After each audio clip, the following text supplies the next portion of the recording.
Yo, it's your boy Bernard, and welcome to another episode of the Angry Blerd podcast, where I'm discussing everything nerdy that has caught my eye this week. So, since I have no movie or TV show reviews, since I was not able to see Wolfman because money is tight, let's see how long this episode is going to be. But first things first, let's get into a galaxy far, far away. So, there's a new Star Wars comic coming out called Star Wars Legacy of Vader, and it basically deals with Kylo Ren, and everyone's talking about issue 2, which comes out in March, because Kylo is apparently joined by Vader's former attendant Vani, who has lopped his head off and put it on a droid body, and they will venture to Tatooine and sometime to explore Vader's history with his home planet, and realize at some point he showed up and killed Watto. Vindication? Yes, that Watto. But although it's not necessarily shown that he kills Watto, it's heavily implied that he kills Watto. So, Mike Panacea, who is the editor of Star Wars, posted a few preview pages. He said, sneak peek of Star Wars Legacy of Vader issue 2, Kylo Ren on Tatooine. I gotta see when it actually comes out in theater. I mean, not in theaters. Like I said, it's in March, so any Wednesday in March is up for grabs. Some more Star Wars news. So Ryan Gosling is rumored to be in whatever Star Wars movie that Sean Levy is directing. So Sean Levy is an executive producer on Stranger Things. He directed Deadpool and Wolverine.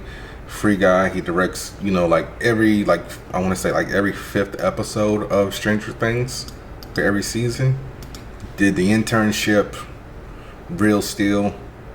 I believe he did all 3 Night at the Museums, or just Battle of the Smithsonian. Oh, I didn't know he did Cheaper Out of Dozen. He also did Big Fat Liar. Keep meaning to rewatch that movie. And Date Night? Okay. They really haven't given much about that, besides that, it's supposed to be stated after the Star Wars saga, and it's going to align around a new saga, 3 films that are currently being planned, unfortunately, by Simon Kinberg. I went on my whole tirade a few months ago about how I feel about Simon Kinberg. So, Mandalorian Grogu is, I believe, nearly done filming, if it's not done. But it's supposed to be coming out later this year. More Star Wars news. So, with everything with the Rey movie going on, we had the director leave, we had the writer leave, but now, we actually have a new writer, and that is George Nolfi, who apparently worked on a lot of Matt Damon movies. So, he worked on The Bourne Ultimatum, The Adjustment Bureau, Agents 12, and Elevation. Don't know what the hell Elevation is. I'm guessing it has something to do with mountain climbing. Well, anyway, that's neither here nor there.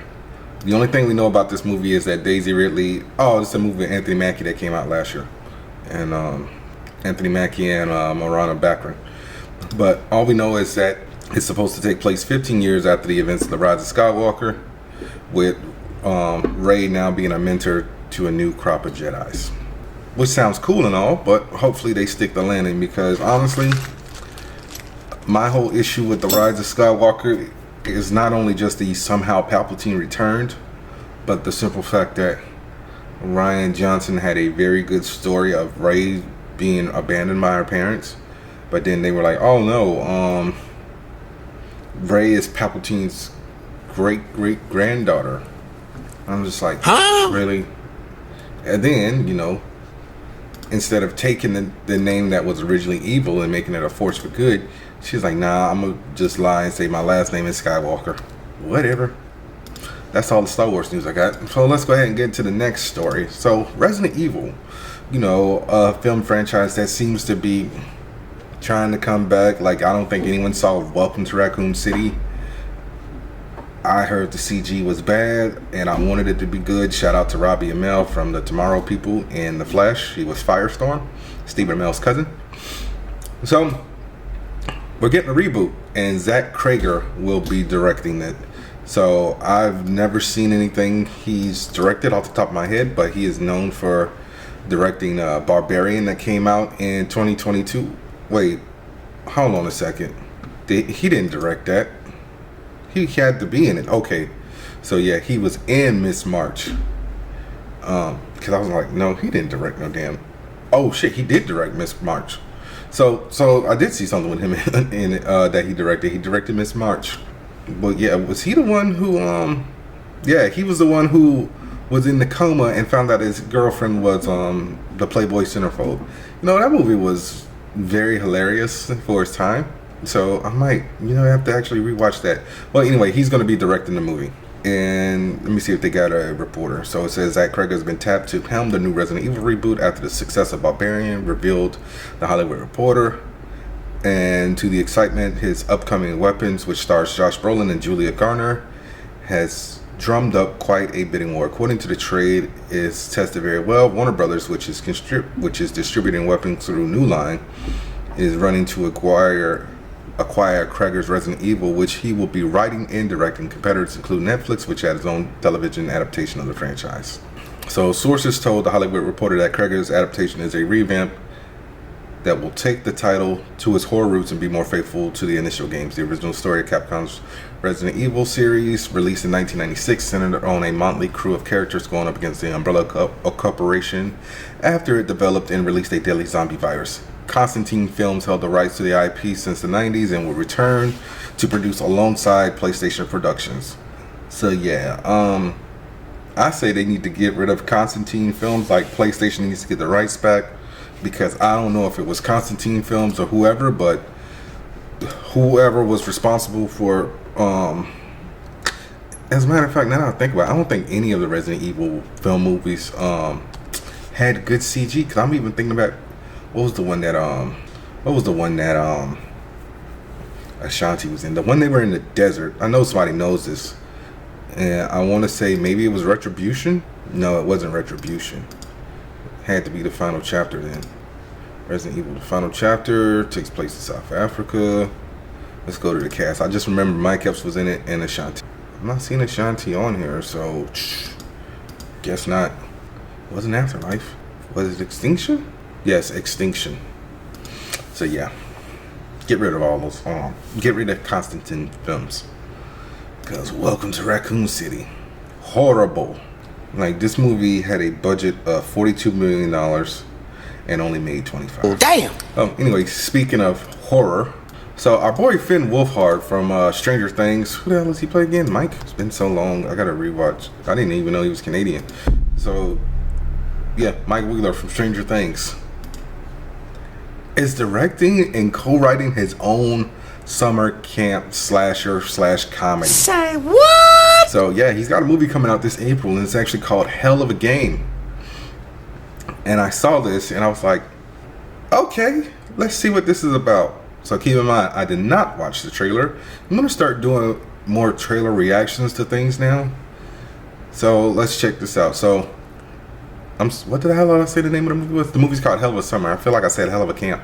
So the synopsis for Hell of a Summer reads, Hell of a Summer follows 24-year-old camp counselor Jason Hochberg, who is played by Fred Heckinger, who arrives at Camp Pineway thinking his biggest problem is that he feels out of touch with his teenage co-workers. What he doesn't know is that a mass killer is lurking in the campgrounds, brutally picking counselors off one by one. So yeah, Finn Wolfhard co-wrote and co-directed with Billy Burke, and co-stars in the cast with Burke, Abby Quinn, the Pharaoh Woon Atai, Pardis Sarimi, Rosebud Bakari, and Adam Paley. So I only know Adam Paley. I feel like I know Fred Henkinger from something. Let me look him up real quick before I watch the trailer. Oh, he was Chameleon in fucking Craven. I was like, I know that name from somewhere because I felt like I just said it. Yeah, but he was also in Gladiator 2. Other than that, I've never seen him in anything, but he was also in the Fear Street movies. And Adam Paley, we know as Wade Whipple from the Sonic movies and Knuckles. So let's check out this trailer. You're 24 years old and you're still going to summer camp. I'm working at camp. Which way we go? How many summers does a guy get to spend here? A lot, apparently. I know a few of you are first-time counselors. Phones go in the basket. Let's also remember, no drinking, no smoking. We're fucked up. Hi, Chris. Hey, Shannon. We were talking about a fire, and Does that mean anything to you? She blew you? What? No, I blew her. Wait, what? Mike.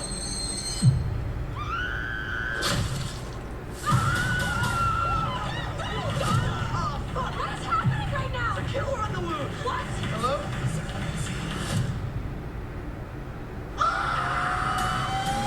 That's messed up. They left him. Jason's saying that Demi's been killed. You guys stole my fucking murder mystery party idea, didn't you? No one knows what we're dealing with here. I know how we can get some answers. Everybody, join hands together. We're gonna bless the board. Really? A Ouija board? Do you fuck with getting brutally murdered outside? The killer is someone that we all know. The killer is Jason. What? You're like 40 fucking 5 and you still go to summer camp. Yeah! I'm only 24!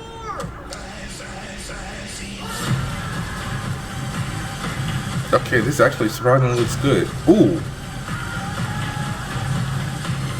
So much blood. Shut. Oh, God, this is bad. That's so much worse than I thought it was gonna be. You know what they say?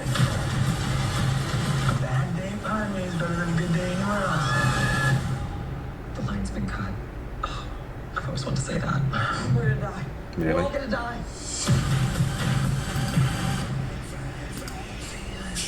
So yeah, I'm gonna check this out. Comes out, when did I say? April 18th. And apparently the main character's name is Jason, so I don't know if that's a play on Friday the 13th and, you know, the whole summer camp thing, but from what I saw, it looks entertaining. But here's what's gonna happen right now. I'm gonna take a break a little bit early, and I'll be right back. W ad, you know what to do. This episode is brought to you by Dubby. Dubby gives you focus and energy without the crash and jitters. It has no sugar, fillers, or artificial dyes. Mix 1 packet or scoop into 8 or 12 ounces of water. Stir or shake well. Some powderiness is normal, and it has all the important vitamins. So this has vitamin C, B3, B6, and B12. And it's made from coffee fruit extract. So drink it and go conquer a task, and go to Debbie.gg and use my promo code AngryBlerd10 at checkout to save 10% on your order. That's Dubby.gg with promo code AngryBlerd10. All right, I'm back. Computer froze up for some dumb reason. So, season 3 of Invincible coming next month? I believe I said before February 8th? No, February 6th. They announced some more cast for season 3. So we got some people from Breaking Bad, some people from Marvel, some people from Fox Fantastic Four, some people from DC. But let's go ahead and talk about it. So joining the cast of season 3 are Aaron Paul, aka Jesse Pinkman, and Jonathan Banks from Breaking Bad, who played I can never remember his character's name. What was his character's name in Breaking Bad? But he was also in Beverly Hills Cop. Let me look this up real quick, because this is gonna annoy me. Where's Breaking Bad? Mike Ehrmantraut. That's what it was. It was Mike. Simu Liu, that we all know from Shang-Chi and Jackpot. Kate Mara, she played Sue Storm and Van Forstick. Jolo Marijuana, aka Miguel Diaz / Jaime Reyes. John DiMaggio, aka Bender, I almost forgot his name for a second. Zima from Mulan. Doug Bradley, who played Pinhead in Hellraiser, and Christian Covery from Sweet Tooth and something called The Monkey. And so they actually revealed who all these actors who will be playing. So Aaron Paul will be playing a villain named Powerplex, who has an emotional past. Powerplex absorbs energy, letting him use an enemy's strength against him. And of course, he will be going toe to toe with Invincible. Kate Mara will be playing Becky Duvall, who has a deep hatred for Invincible, and she will be working with Powerplex to deliver the justice she believes was denied. The Elephant will be played by Joe DiMaggio, who is a serious villain with a serious name and a serious look. He wants the world to stop eating meat. He probably wants other things too. It doesn't matter as long as he's taken seriously by somebody. Please. So Z-Mob will be playing Mr. Liu, who is under this wizened exterior. He's the ruthless leader of the Order, an international crime syndicate, but that's not all this mysterious old man is hiding. Okay, so Jolo Madureira is playing actually two characters. He's playing twins named Fightmaster and Dropkick. So they're freedom fighting twins from a troubled future. They're willing to risk everything in a desperate quest to save the world. And so Christian Covery, I believe, actually played Sweet Tooth in Sweet Tooth. Let me look this up. Yep. So yes, he was actually Sweet Tooth. So he will be providing the voice of Oliver, since Oliver is now older, who we all know as Mark's younger half brother, and who's half Thraxan. So he will be aging up. And Simi Liu will be playing Multi-Paul, who is an elite assassin for Mr. Liu's secret criminal organization. Multi-Paul took the opposite path of his sister, Duplicate, but blood is thicker than water. So, hey, Multi-Paul. I was like, when I saw him in the comic, I was surprised like that actually happened, but it makes sense. So that they're siblings, and I forgot about that for a second. So yeah, Invincible 3-episode premiere on February 6th, and new episodes will drop every Thursday until the 8th and final episode on March 13th. My next story. So I told you guys about the Toxic Avenger movie, which was shot like 3 years ago. It was supposed to come out last year. Well, not last year, my bad. 2023. Like, they showed it at Fantastic Fest. So now it is finally confirmed that we will be able to watch this movie sometime this year in theaters. They didn't give us an exact release date, but they did say it will be coming to theaters this year. So Variety reports that the Toxic Avenger will arrive in theaters 2025, and just like Cineverse's Art the Clown starring Smash, it'll get a unrated wide release. So Peter Dinklage plays the title character, who is a janitor who transforms into a superpowered vigilante, with a cast that includes Kevin Bacon, Elijah Wood, Jacob Tremblay, Taylor Page, and Julia Davis. So Macon Blair, who I believe was the director, sounded understandably thrilled at having found the perfect distribution partner to bring Toxic Avengers to the masses. It's so cool that folks will have the chance to see this in theaters. It's a fun, rowdy movie you want to see with a crowd. Mutant hero smashes bad guys with a mop. Perfect entertainment for the whole family, he said. Our goal is always to preserve the heart and spirit of the original Toxie, which was seared into my brain at a very young age, and try to make something that trauma films would dig in at the same time, do something that the character with the character that feels fresh. So yeah, I've been waiting to see this since it was announced. I'm someone who grew up watching the Toxic Avenger films, and I believe the cartoon, which was the Toxic Crusaders, if I'm not yeah, I was right. Toxic Crusaders came out in '91. Group of mutants fight against pollution-loving alien Dr. Killmoth and the fictional city of Tromaville. So yes, I definitely want to watch this movie, and it needs to hurry up and come out. So, cast as a refresher: Peter Dinklage, Lucia Guerrero, Jacob Tremblay, Taylor Page, Kevin Bacon, Sarah Niles, Julia Davis, Julian Kostoff, Elijah Wood, David Yo, Macon Blair, Johnny Coney, Jane Levy, and Rebecca O'Mara. So, yes, hurry up and come out. This next story is just literally a little blurb because that's all that we know. Dexter Resurrection. I told you guys some casting news last week, so now I'm giving you some casting news this week. Uma Thurman has joined the cast of Dexter Resurrection. No idea who she's playing yet. No idea when it will debut. All I know is that Dexter Resurrection will be coming out this June. Okay? Can't wait to see it.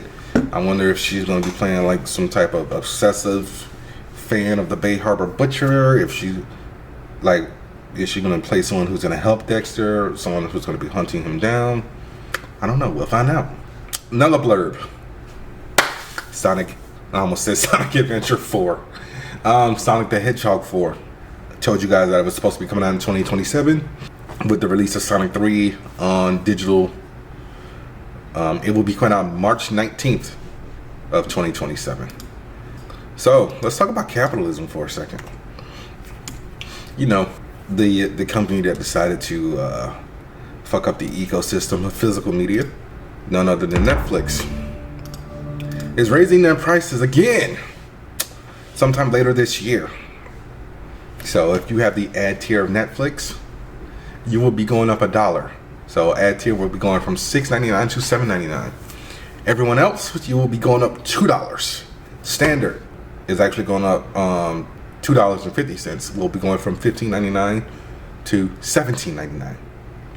Premium, you know, that's your 4K plan, $22.99 to $24.99. Ain't no better time to sell the 7 Cs than now, because there's no justification for the price to go up. They just got a crap ton of subscribers, and the president said it's actually a good thing, so why would you increase the price? So here we go. News about Netflix. 3 things you should know. The company reported nearly 19 million new subscribers during the last fiscal quarter of 2024, the largest subscription jump ever during a 3-month period. This puts them in a total of 302 million global subscribers, the most of any streaming platform. Netflix also announced a bump in prices for all subscription prices, which I already said. And this comes a month after Netflix's last price hike, which eliminated the least expensive ad-free option. So yeah, they upped the prices in July, which is just ridiculous.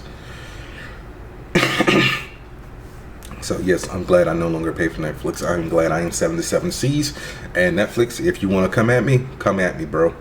At this point, I might as well just keep cable. I was just actually going to get rid of cable, save myself like $100-something a month. Yeah, you're still cheaper than cable, but in what, 3 years, you're going to be pretty much the price of just like a basic cable plan? It's fucking ridiculous, yo. Next story, Ninja Gaiden 4. I don't think I've ever beaten a Ninja Gaiden game in my life outside of like Nintendo Ninja Gaiden, like the new ones with Ryu that were on the PS3. I believe I only played a demo. So yeah, Ninja Gaiden 4 was announced from Team Ninja and Platinum Games, revealed at the Xbox Developer Direct. So they said that the story follows Ryu and a newcomer Yakumo, who is a ninja from the Raven Clan, the rival clan to Ryu, as he battles against the Dark Dragon. Tokyo has fallen under a permanent storm of rain, a permanent storm called the Reign of Dark Rot, and the two must defeat the dragon once and for all in order to dispel the storm and save the city.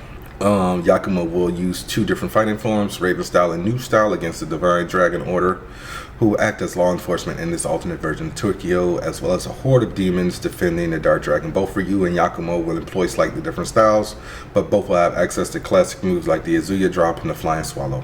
So the new Ninja Gaiden Adventure is one of 3 new Ninja Gaiden games that were announced in 25. Xbox Developer Direct also announced Ninja Gaiden 2 Black, which is a remake of Ninja Gaiden for the original Xbox, while the Tomu and Game Kitchen announced its Metroidvania-style Ninja Gaiden Ragebound last month. So, at first, I wasn't happy about this because I'm like, oh, you know, it's Xbox. They bought Team Ninja, so, you know, it's going to be an Xbox exclusive. So, surprisingly, this game is also going to be available on PS5. And I don't know if I'm going to buy it or not. And it's not an issue because it's an Xbox developer. It's just because I've never bought a Ninja Gaiden game in my life. So I don't really know the whole backstory of everything and whatnot. I know Ryu because of Dead or Alive. But I'm just like, okay, cool. But let's go ahead and talk about some more of the Xbox Direct stuff. So they actually are working on another game called South of Midnight, which is from Compulsion Games, and they show that the hero Hazel is searching for her mother in the wake of a powerful hurricane. As she searches for her mother and begins unraveling her family lineage, she learns that she is a weaver, one who can wield magic and see the threads of fate that connect one another. And let me see if this actually has a release date. Oh, April. That's all it says is April. And Compulsion Games also says South of Midnight will take most players 10 to 12 hours to complete, though as always your mileage may vary.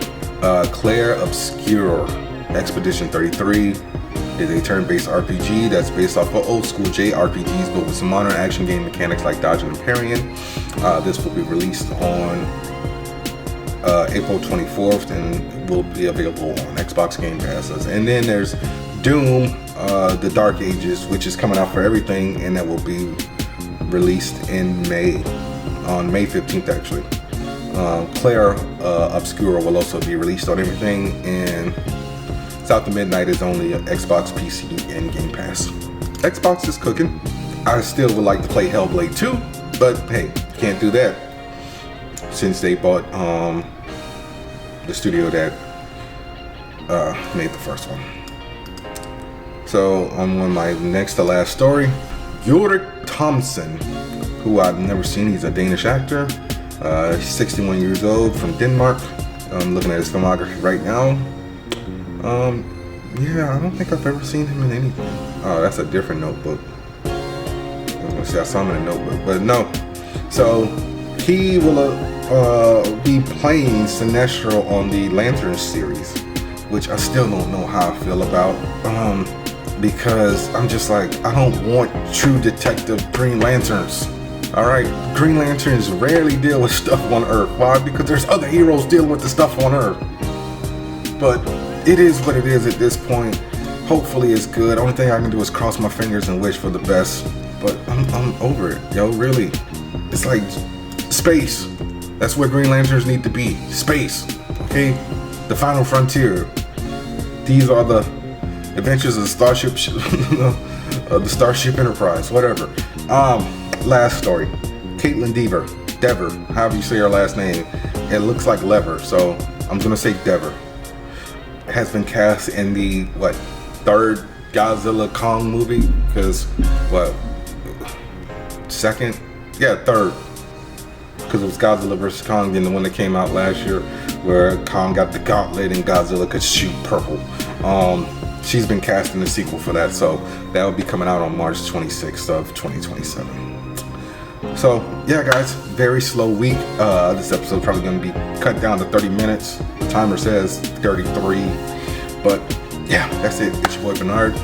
That was another episode of the Angry Blerd podcast. Be sure to rate, review, subscribe, tell a friend and tell a friend. Follow me on Facebook, Instagram, TikTok for now. I feel like I'm missing one. Facebook, Instagram, Twitter for now, because I'm slowly migrating off of that, and Blue Sky. All at Angry Blerd Pod.